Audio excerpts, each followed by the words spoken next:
दोस्तों, आज हम फिर से एक वीडियो लेकर आए हैं जिसमें हम भक्ति काल की फुटकर रचनाओं के कवियों के बारे में पढ़ेंगे। इससे पहले वाले वीडियो में हमने भक्ति काल की फुटकर रचनाओं के कुछ कवियों के बारे में पढ़ चुके हैं और बाकी के कवियों के बारे में आज हम इस वीडियो में पढ़ेंगे।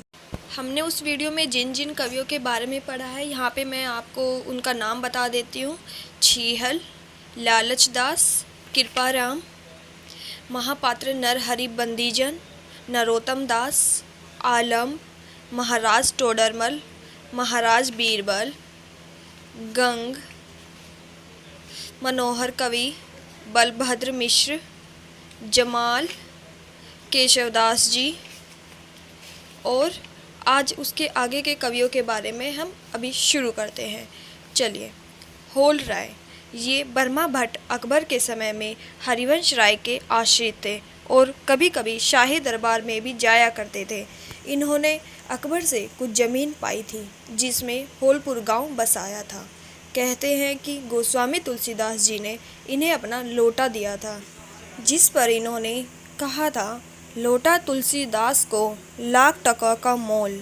गोस्वामी जी ने चट उत्तर दिया, मोल तोल कछु है नहीं, लेहू राय कवि होल।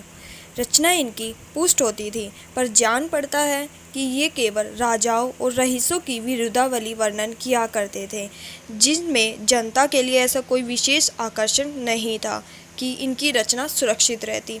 अकबर बादशाह की प्रशंसा में इन्होंने यह कवित्र लिखा है, दिल्ली तेन तखत हवेहे, बखत ना मगुल केसो, हवेहे ना नगर बड़ी, आगरा नगर तय, गंग तेन गुनी, तान से तेन तानबाज, मान तेन राजा, ओ न दाता बीरबल तय, खान खान खाना तेन नरहरि तेन, हेवेहे न दीवान, कोहु बेडर टूडर तय, नवो खंड सात दीप, सात समुंदर पार, हवेहे न जलालुद्दीन, शाह अकबर तय। अगले हैं रहीम। इनका दूसरा नाम अब्दुल रहीम खान खाना है। ये अकबर बादशाह के अभिभावक प्रसिद्ध मोगल सरदार बहरम खान खाना के पुत्र थे। इनका जन्म संवत 1610 में हुआ। ये संस्कृत, अरबी और फारसी के पूर्ण विद्वान तथा हिंदी काव्य के पूर्ण मर्मज्ञ कवि थे। ये दानी और परोपकारी ऐसे थे कि अपने समय के कर्ण माने जाते थे। इनकी दानशीलता हृदय की सच्ची प्रेरणा के रूप में थी। कीर्ति की कामना से उसका कोई संपर्क न था। इसकी सभा विद्वानों और कवियों से सदा भरी रहती थी। गंग कवि को इन्होंने एक बार 36 लाख रुपए दे डाले थे। अकबर के समय में ये प्रधान, सेना नायक और मंत्री थे और अनेक बड़े बड़े युद्धों में भेजे गए थे। ये जहांगीर के समय तक वर्तमान रहे। लड़ाई में धोखा देने के अपराध में एक बार जहांगीर के समय में इनकी सारी जहांगीर जब्त हो गई और कैद कर लिए गए। कैद से छूटने पर इनकी आर्थिक अवस्था कुछ दिनों तक बड़ी हीन रही। जिस मनुष्य ने करोड़ों रुपए दान कर दिए, जिसके यहाँ से कोई विमुख न लौटा, उसका पीछा याचकों से कैसे छूट सकता था। अपनी दरिद्रता का दुख वास्तव में इन्हें उसी समय होता था जिस समय इनके पास कोई याचक जा पहुँचता और उसकी यथेष्ट सहायता नहीं कर सकते थे। अपनी अवस्था के अनुभव की व्यंजना इन्होंने इस दोहे में की है, तभी लो जीबो भलो, देबो होए न धीम, जग में रहियो कुचित, गति उचित न होए रहीम। संपत्ति के समय में जो लोग सदा घेरे रहते हैं, विपत के आने पर उनमें अधिकांश किनारा खींचते हैं। इस बात का घोतक यह दोहा है, ये रहीम दर दर फिरे, मांगी मधुकर खाही, यारो यारी छाड़िए, अब रहीम वे नाही। कहते हैं कि इसी दीन दशा में इन्हें एक याचक ने आ घेरा। इन्होंने यह दोहा लिखकर उसे रीवा नरेश के पास भेजा। चित्रकूट में रमी रहे रहीमन अवध नरेश, जा पर विपदा पड़ती है सो आवत यही देश। रीवा नरेश ने उन्हें याचक को 1 लाख रुपए दिए। गोस्वामी तुलसीदास से भी इनका बड़ा स्नेह था। ऐसी जनश्रुति है कि एक बार एक ब्राह्मण अपनी कन्या के विवाह के लिए धन न होने से घबराया हुआ गोस्वामी जी के पास आया। गोस्वामी जी ने उसे रहीम के पास भेजा और दोहे की यह पंक्ति लिख कर दे दी, सुरतई नृत्य नागतिय, यह चाहत सब कोय, रहीम ने उस ब्राह्मण को बहुत सा द्रव्य देकर विदा किया और दोहे की दूसरी पंक्ति इस प्रकार पूरी करके दी। गोद लिए हुलसी फिरे, तुलसी सो सुत होए। रहीम ने बड़ी बड़ी चढ़ाइयाँ की थी और मुगल साम्राज्य के लिए न जाने कितने प्रदेश जीते थे। इन्हें जहांगीर में बड़े बड़े सूबे और गढ़ मिले थे। संसार का इन्हें बड़ा गहरा अनुभव था। ऐसे अनुभवों के मामरिक पक्ष को ग्रहण करने की भावुकता इनमें अद्वितीय थी। अपने उदार और ऊंचे हृदय को संसार के वास्तविक व्यवहारों के बीच रखकर जो संवेदना इन्होंने प्राप्त की, उसी की व्यंजना अपने दोहे में की है। तुलसी के वचनों के समान रहीम के वचन भी हिंदी भाषा भूभाग में सर्वसाधारण के मुंह पर रहते हैं। इसका कारण है जीवन की सच्ची परिस्थितियों का मामरिक अनुभव। रहीम के दोहे वृंद और गिरधर के पदों के समान कोरी नीति के पद नहीं है, उनमें मामरिकता है। उनके भीतर एक सच्चा हृदय झांक रहा है। जीवन की सच्ची परिस्थितियों के मामरिक रूप को ग्रहण करने की क्षमता जिस कवि में होगी, वही जनता का प्यारा कवि होगा। रहीम का हृदय द्रवीभूत होने के लिए कल्पना की उड़ान की उपेक्षा नहीं रखता। वह संसार के सच्चे और प्रत्यक्ष व्यवहारों में ही अपने द्रवीभूत होने के लिए पर्याप्त स्वरूप पा जाता है। भैरव नायिका भेद में भी जो मनोहर और छलकते हुए चित्र हैं, वे भी सच्चे हैं। कल्पना के झूठे खेल नहीं हैं। उनमें भारतीय प्रेम जीवन की सच्ची झलक है।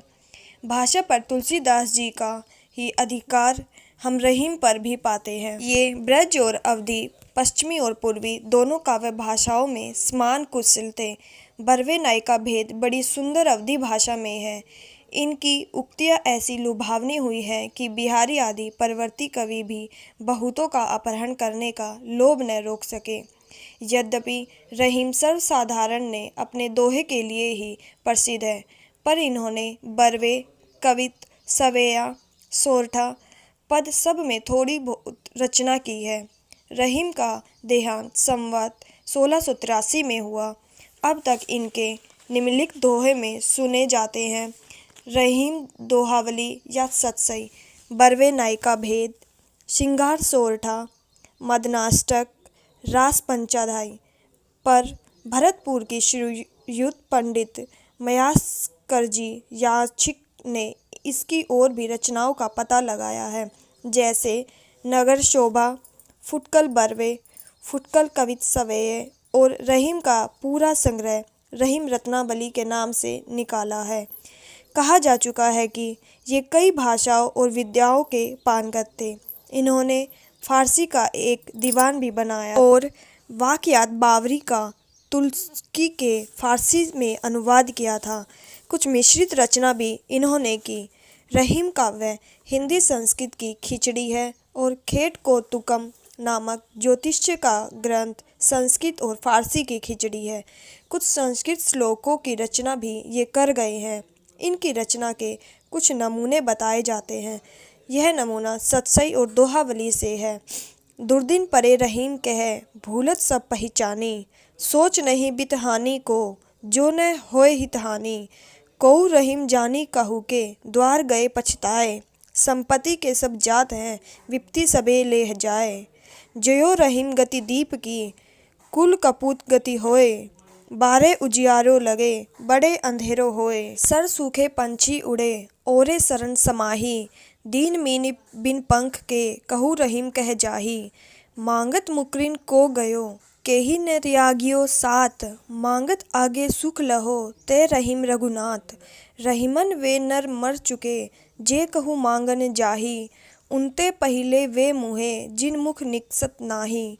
रहीमन रहिला की भली, जो परसे चितलाए, परसत मन मेलो करे, सो मैदा करी जाए। बरवे नायिका भेद से दोहा। बोरही बोली कोयलिया, बड़वती ताप, घरी एक भरी आ लिया, रहू चुपचाप। बाहर लेके दियवा बारन जाई, सासू नंद पर पहुँचत देती बुझाई। पी आवत अंगनेया उठी के लीन, बिहिसत चतुर तिरवियवा बैठक दीन। लेके सुधर खुरपिया पी के साथ, छइबे एक छतरिया बरसत पात। पीतम एक सुमनरिया मोहि देई जाहूँ, जेहि तपी तोर बिहिरवा करब निभाहूँ। मदनाष्टक से दोहा। कलित ललित माला व ज्वाहिर जड़ा था, चपल चखन वाला चांदनी में खड़ा था। कटीतट बिच मेला पीत सेला नवेला, अली बन अलबेला यार मेरा अकेला। नगर शोभा से दोहा। उत्तम जाति है ब्राह्मणी देखत चित लुभाए, परम पाप पल में हरत परसत वाके पाए। रूप रंग रतिराज में छतरानी इतरान, मानो रची बिरंची पची कुसुम कनक के में सान। बनियाइनी बनी आई के बैठी रूप की हाट, पेम पेक तन हेरी के गरुवे तारती बाट। गर्भ तराजू करती चख बोहो मोरी मुस्काती, डाढ़ी मारती बिरह की चित चिंता घटी जाती। फुटकल कवित आदि से। बड़न सो जान पहचान के रहीम कहा, जो पे करतार ही न सुख देनहार है। सीतर सूरज सो नहे कियो याही हेत, ताहू पे कमल जारी डारत तुषार है। क्षीर निधि माही धसो शंकर के शीस बसो, तऊ ना कलंक लसो शीस में सदा रहे। बड़ो रिझवार या चकोर दरबार है पे, कला निधि यार तऊ चाखत अंगार है। जाती हुती सखी गोहन में, मन मोहन को लखी ही ललचानो। नागरी नारी नई ब्रज की, उन्हु नंदलाल को रिझवे जानो। जाती भई फिरी के चितई, तब भाव रहीम यह उड़ आनो। जयो कमनेत दमानक में फिरी, तीर सो मारी ले जात निशानो। अगला है कमल दल नैनन की उन्मानी, बिसरती नाही सखी मो मन ते मंद मंद मुस्कानी। वसुधा की बस करी मधुरता, सुधा पंगी बतरानी। मड़ी रहे चित उर विशाल, की मुक्तामल ठहरानी। नृत्य समय पीताम्बर हूँ की, फहर फहर फहरानी। अनुदिन श्री वृंदावन ब्रज ते आवत आवन जानी। अब रहीम चित ते न टरती, है सकल श्याम की बानी। अगले हैं कादिर जी। कादिर बखश पिहानी जिला हरदोई के रहने वाले और सैयद इब्राहिम के शिष्य थे। इनका जन्म संवत 1635 माना जाता है, अतः इनका कविता काल संवत 1660 के आसपास समझा जा सकता है। इनकी कोई पुस्तक तो नहीं मिलती, पर फुटकल कविता पाए जाते हैं। कविता ये चलती भाषा में अच्छी करते थे। इनका यह कवित लोगों के मुंह से बहुत सुनने को आता है। गुण को न पूछे कोई, ओगुण की बात पूछे। कहाँ भयो दई, कलिकाल यो खराने हैं। पोथी ओ पुराण ज्ञान, टट्ठन में डारी देत। चुंगुल चबाइन को मान ठहरानो है। कादिर कहतियासो कछु कहिबे को नाही, जगत की रीत देखी चुप मन मानो है। खोली देखो हियो सब ओरन सो भांति भांति, गुण ना हिरानो गुण गाहक हिरानो है। अगले हैं मुबारक जी। सैयद मुबारक अली बिलग्रामी का जन्म संवत 1640 में हुआ था, अतः इनका कविता काल 1670 के पीछे मानना चाहिए। ये संस्कृत, फारसी और अरबी के अच्छे पंडित और हिंदी के सहृदय कवि थे। जान पड़ता है कि ये केवल श्रृंगार की ही कविता करते थे। इन्होंने नायिका के अंगों का वर्णन बड़े विस्तार से किया है। कहा जाता है कि 10 अंगों को लेकर इन्होंने एक एक अंग पर 100 दोहे बनाए थे। इनका प्राप्त ग्रंथ अलख शतक और तिल शतक उन्हीं के अंतर्गत है। इन दोहों के अतिरिक्त इनके बहुत से कवित सवेय ग्रंथों में पाए जाते हैं और लोगों के मुँह से सुने जाते हैं। इनकी उत्प्रेक्षा बहुत बड़ी चढ़ी होती है और वर्णन के उत्कर्ष के लिए कभी कभी ये बहुत दूर तक बढ़ जाते हैं। कुछ नमूने बताए जाते हैं अलख शतक और तिल शतक से। परी मुबारक तीय बदन, अलक ओप अति होए। मनोचंद की गोद में रही निसासी सोए। चिंबुक कूप में मन परहो, छबीजल त्रिषा विचारी। कड़ती मुबारक ताही तीय, अलक डोरी सी डारी। चिंबुक कूप रसरी अलक, तिलसु चरस दृग बेल। बारी बेस सिंगार को, सींचत मनमथ छेल। फुटकल से। कनक बरन बाल नगरन लसत भाल, मोतिन के माल उड़ सोहे भली भांति हो, चंदन चढ़ाए चारू चंदमुखी मोहनी सी, प्राय ही उन्हाए पंग धारे मुस्काती है।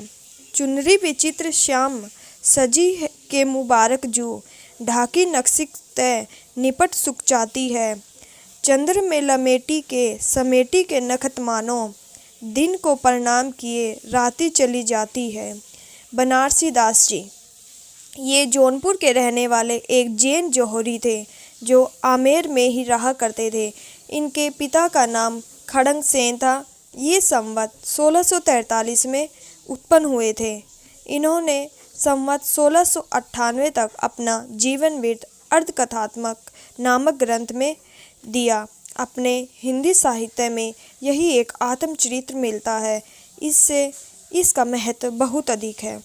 इस ग्रंथ से पता चलता है कि युवावस्था में इनका आचरण अच्छा न था और इन्हें कुष्ठ रोग भी हो गया था, पर पीछे ये संभल गए।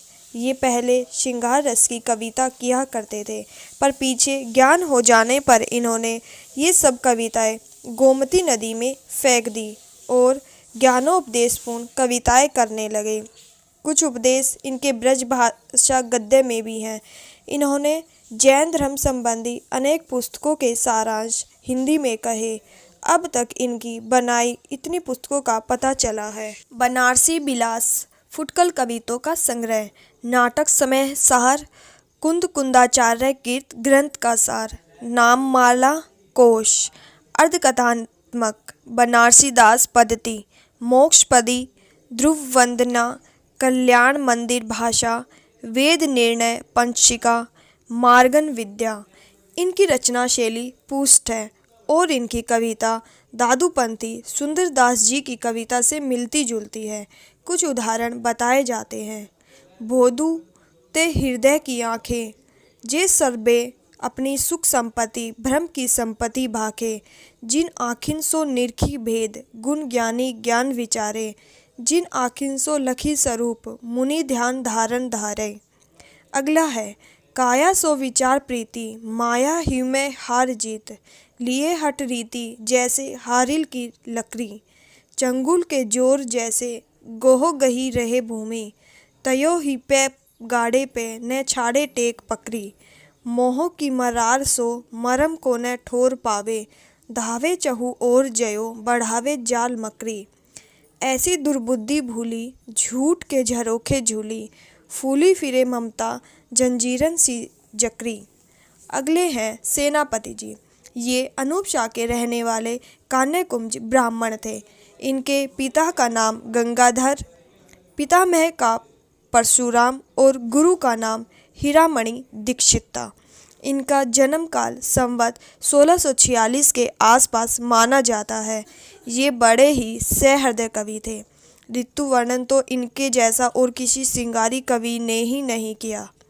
इनके ऋतु वर्णन में प्रकृति निरीक्षण पाया जाता है। पद विन्यास भी इनका ललित है।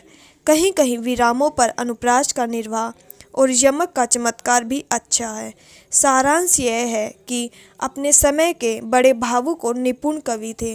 अपना परिचय इन्होंने इस प्रकार बताया है। दीक्षित परशुराम दादा है विदित नामा, जिन किन्हें जग जाके विपुल बढ़ाई है, गंगाधर पिता गंगाधर के समान जाके, गंगा तीर बस्ती अनूप जिन पाई है, महाजान मणि विद्यादान हूँ मैं चिंता मणि, हीरामणि दीक्षित तय पाई पंडिताई है, सेनापति सोई सीतापति के प्रसाद जाकी, सब कवि कान दे सुनत कविताई है। इनकी गर्वेक्तियाँ खटकती नहीं, उचित जान पड़ती है। अपने जीवन के पिछले समय में ये संसार से कुछ विरक्त हो चले थे।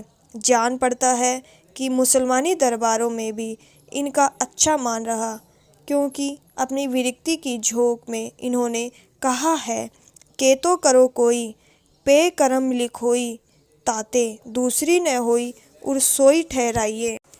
आदि ते सरस बीती गई है बरस, अब दुर्जन दरस बीच रस न बढ़ाइए, चिंता अनुचित धरु धीरज उचित, सेनापति हवे सुचित रघुपति गुण गाइए, चारी बरदानी तजी पाए कमलेछन के, पायक मलेछन के काहे को कहिए। सिंह सरोज में लिखा है कि इन्होंने क्षेत्र संन्यास ले लिया था।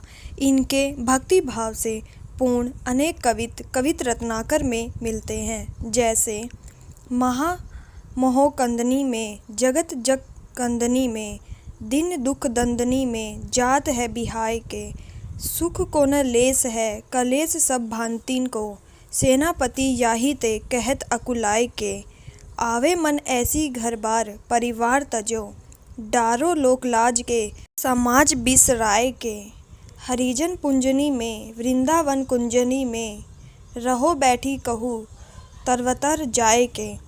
यद्यपि इस कविता में वृंदावन का नाम आया है, पर इनके उपास्य राम ही जान पड़ते हैं, क्योंकि स्थान स्थान पर इन्होंने सेनापति राम आदि नामों का ही स्मरण किया है। कवि रत्नाकर इनका सबसे पिछला ग्रंथ जान पड़ता है, क्योंकि इनकी रचना संवत 1706 में हुई थी। यथा संवत 1706 में सेई सेनापति पाए, सेनापति कविता सजी, सज्जन सजो सहाय। इनका एक ग्रंथ काव्य कल्पद्रुम भी प्रसिद्ध है। जैसे कि पहले कहा जा चुका है कि इनकी कविता मम्र स्पर्शनी और रचना बहुत ही प्रौढ़ और प्रांजल है। जैसे एक ओर इनमें पूरी भावुकता थी, वैसे ही दूसरी ओर चमत्कार लाने की पूरी निपुणता भी। श्लेष का ऐसा साफ उदाहरण शायद ही और कहीं मिले। नाही नाही करे थोड़ी मांगे सब देन कहे, आंगन को देखी पट देत बार बार है, जिनके मिलत भरी प्रापति की घटी होती, सदा शुभ जनमन भावे निर्धार है, भोगी हवे रहत बिलसत अवनी के मध्य, मन कंजोरे दान पाठ परवार है, सेनापति बचन की रचना निरिहारी देखो, दाता और सोम दो किन्हें इकसार है। भाषा पर ऐसा अच्छा अधिकार कम कवियों का देखा जाता है। इनकी भाषा में बहुत कुछ माधुर्य ब्रज भाषा का ही है, संस्कृत पदावली पर अवलंबित नहीं। अपभ्रंश और यमक की प्रचुरता होते हुए भी कहीं भद्दी कृत्रिमता नहीं आने पाई है।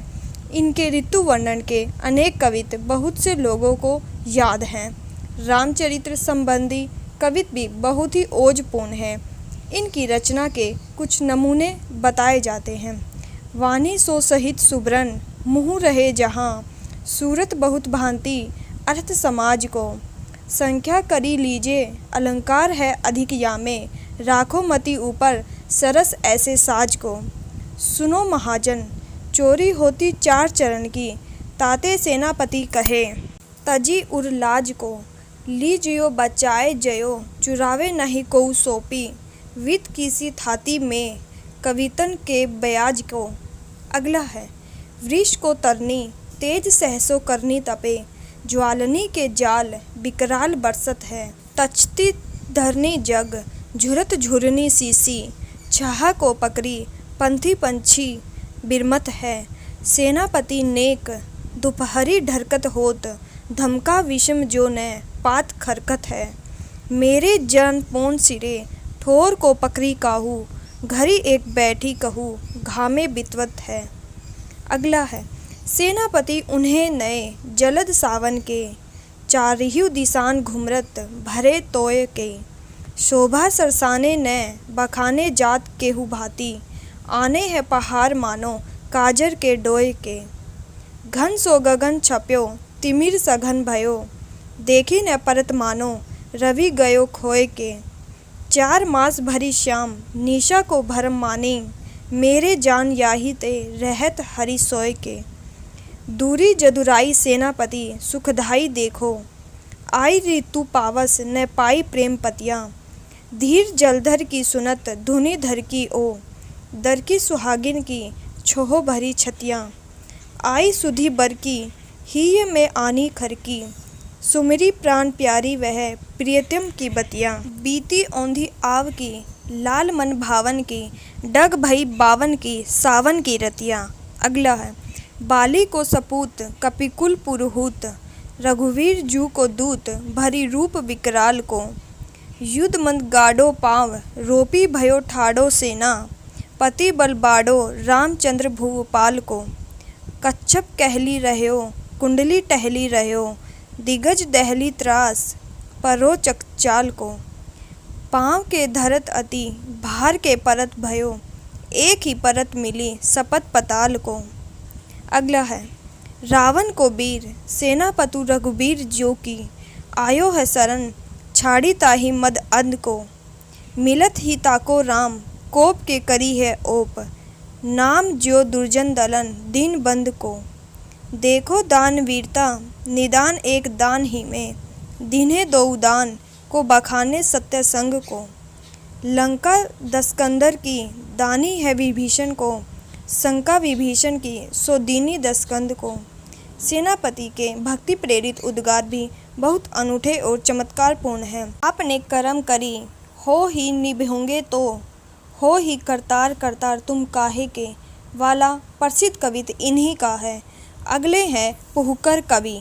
ये प्रतापपुर जिला मैनपुरी के रहने वाले थे, पर पीछे गुजरात में सोमनाथ जी के पास भूमि गांव में ही रहते थे। ये जाति के कायसथ थे और जहांगीर के समय में वर्तमान थे। कहते हैं कि जहांगीर ने किसी बात पर इन्हें आगरे में कैद कर लिया था। वही कारागार में इन्होंने रस रतन नामक ग्रंथ संवत 1683 में लिखा, जिस पर प्रसन्न होकर बादशाह ने इन्हें कारागार से मुक्त कर दिया।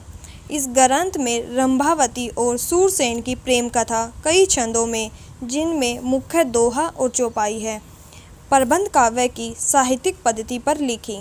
कल्पित कथा लेकर प्रबंध काव्य रचने की कथा पुराने हिंदी कवियों में बहुत कम पाई जाती है।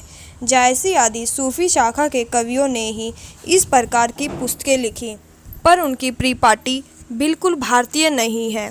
इस दृष्टि से रस रतन को हिंदी साहित्य में एक विशेष स्थान देना चाहिए। इसमें संयोग और वियोग की विविध दशाओं का साहित्य की रीति पर वर्णन है। वर्णन उसी ढंग के हैं जिस ढंग के श्रृंगार के मुक्तक कवियों ने किए। पूर्व राग, सखी, मंडन, नक्षिक, ऋतु वर्णन आदि शब्द सामग्री श्रृंगार की एकत्र की गई है। कविता सरस और भाषा प्रौढ़ है। इस कवि के और ग्रंथ नहीं मिले हैं, पर प्राप्त ग्रंथ को देखने से ये एक अच्छे कवि जान पड़ते हैं। इनकी रचना की शैली दिखाने के लिए उद्धृत पद पर्याप्त होंगे। चले मेमता हस्ती झूमत, मता मनो बदला श्याम सांधे चलता, बनी बागरी रूप रांजत दत्ता, मनोवग आषाढ़ पांते उदंता, लसे पीत लाले सुढ़ाले ढलके, मनो चंचला चौंधी छाया छलके। चंद की उजियारी प्यारी नैन तिहारे परे, चंद की कला में दूती दुनी दर्शाती है।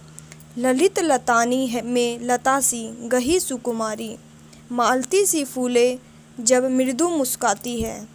पुहकर कहे जित देखिए विराजे तित, परम विचित्र चारु चित्र मिली जाती है। आवे मन माही तब रहे मन ही में गड़ी, नैननी बिलो के बाल नैननी समाती है। अगले हैं सुंदर। ये ग्वालियर के ब्राह्मण थे और शाहजहाँ के दरबार में कविता सुनाया करते थे। इन्हें बादशाह ने पहले कवि राय की और फिर महाकवि राय की पदवी दी थी। इन्होंने संवत 1688 में सुंदर श्रृंगार नामक नायिका भेद का एक ग्रंथ लिखा। कविता ने रचना की तिथि इस प्रकार दी है। संवत 16 से बरस बीते 78 सीती, कार्तिक सुदी सप्तमी गुरो, रचे ग्रंथ करी प्रीति। इसके अतिरिक्त सिंहासन बत्तीसी और 12 मासा नामक इनकी 2 पुस्तकें और कही जाती हैं। यमक और अनुप्रास की ओर इनकी कुछ विशेष प्रवृत्ति जान पड़ती है। इनकी रचना शब्द चमत्कारपूर्ण है। एक उदाहरण बताया जाता है। काके गए बसन पलटी आए बसंसु, मेरे कछु बस ने रसन उर लागे हो। बोहे तर छोहे कवि सुंदर सुजान सोहे, कछु अलसोहे गोहे जाके रस पांगे हो। परसों में पाए हुते परसों में पाए गही, परसों वे पाए निसी जाके अनुरागे हो। कौन बनीता के हो जू, कौन बनीता के हो सु, कौन बनीता के बनी ताके संग जागे हो। अगले हैं लालचंद या लक्षोदय। ये मेवाड़ के महाराणा जगत सिंह की माता जामवती के प्रधान श्रावक हंसराज के भाई डगुर्सी के पुत्र थे। इन्होंने संवत 1700 में पद्मिनी चरित्र नामक एक प्रबंध काव्य की रचना की, जिसमें राजा तानसेन और पद्मिनी की कथा का राजस्थानी मिली भाषा में वर्णन है। जायसी ने कथा का जो रूप रखा है उससे इसकी कथा में बहुत जगह भेद है। जैसे जायसी ने हीरामन तोते के द्वारा पद्मिनी का वर्णन सुनकर रतन सेन का मोहित होना लिखा है, पर भाटो द्वारा एक बारगी घर से निकल पड़ने के कारण इसमें यह बताया गया है कि पटरानी प्रभावती ने राजा के सामने जो भोजन रखा वह उसे पसंद न आया। इस पर रानी ने चिढ़कर कहा कि यदि मेरा भोजन अच्छा नहीं लगता तो कोई पद्मिनी ब्याह लाओ। तब तड़की बोली तिसे सी, राखी मन धरी रोस, नारी आणो का न बीजी, घो मत झूठो दोष, हमें कलेवी जीना नहीं जी, किस करीजे बाद, पद्मिनी का पर्णो न बीजी, जिमी भोजन होए स्वाद। इस पर रतन सेन यह कहकर उठ खड़ा हुआ, राणो तो हूँ रतन सी, पर्णु पद्मिनी नारी। राजा समुंदर तट पर जा पहुंचा, जहां से ओघड़नाथ सिद्ध ने अपने योग बल से उसे सिंहल द्वीप पहुंचा दिया। वहां राजा की बहन पद्मिनी ने स्वयंवर की मुनादी हो रही थी। सिंहल द्वीप नो राज ये रे, सिंघल सिंह समान रे, तसु बहन छे पद्मिनी रे, रूप रंभ समान रे, जोबन लहरा जाय छे रे, ते पर्णु भरतार रे, प्रतिज्ञा ते पूर्वे रे, तासु बरे बरमाल रे। राजा अपना पराक्रम दिखाकर पद्मिनी को प्राप्त करता है। इस प्रकार जायसी के वीर से और भी कई बातों में भेद है। इस चरित्र की रचना गीति काव्य के रूप में समझनी चाहिए। सूफी रचनाओं के अतिरिक्त भक्ति काल के अन्य आख्यान काव्य हैं। आश्रयदाता राजाओं के चरित्र काव्य तथा ऐतिहासिक या पौराणिक आख्यान काव्य लिखने की जैसी परंपरा हिंदुओं में बहुत प्राचीन काल से चली आ रही थी, वैसे पदबंध कल्पित कहानियाँ लिखने की नहीं थी। ऐसी कहानियाँ मिलती हैं पर बहुत कम। इसका अर्थ यह है नहीं कि प्रसंगों या वीरतों की कल्पना की प्रवृत्ति कम थी। ऐसी कल्पना किसी ऐतिहासिक या पौराणिक पुरुष या घटना का कुछ कभी कभी अत्यंत अल्प सहारा लेकर खड़ी की जाती थी। कहीं कहीं तो कुछ केवल नाम ही ऐतिहासिक या पौराणिक रहते थे। वीरत सारा कल्पित रहता है, जैसे ईश्वरदास कीर्त सत्यवती कथा। आत्मकथा का विकास भी नहीं पाया जाता। केवल जैन कवि बनारसी दास का अर्धकथात्मक मिलता है। कुछ आख्यानों का उल्लेख बताया जाता है।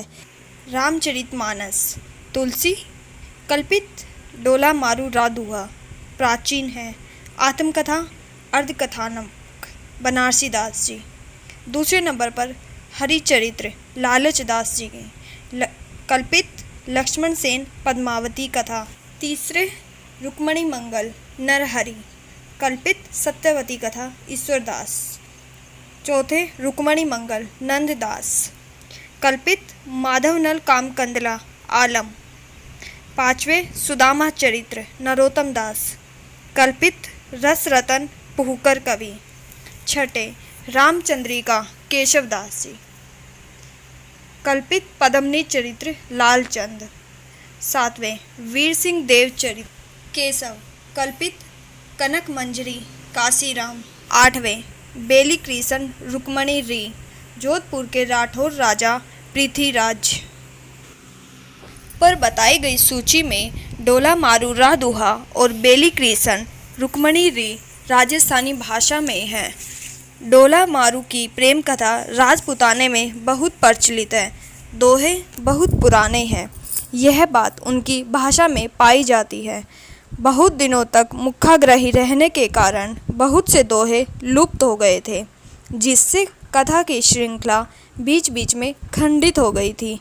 इसी से संवत 1618 के लगभग जैन कवि कुशल लाभ ने बीच बीच में चौपाइयाँ रचकर जोड़ दी। दोहों की प्राचीनता का अनुमान इस बात से हो सकता है कि कबीर की साखियों में डोला मारू के बहुत से दोहे ज्यो के त्यों मिलते हैं। बेली कृष्ण रुक्मणी री जोधपुर के राठौर राजवंशीय स्वदेशी भानी कवि पृथ्वीराज की रचना है, का महाराणा प्रताप को क्षोभ से भरा पत्र लिखना इतिहास प्रसिद्ध है। रचना प्रौढ़ भी है और मामरिक भी। इसमें श्री कृष्ण और रुक्मणी के विवाह की कथा है। पद्मचरित की भाषा भी राजस्थानी मिली है। इस वीडियो में हमने भक्ति काल के फुटकल रचनाओं के कवियों के बारे में पढ़ा है और आगे की वीडियो में हम अब उत्तर मध्यकाल, जिसे रीति काल के नाम से जाना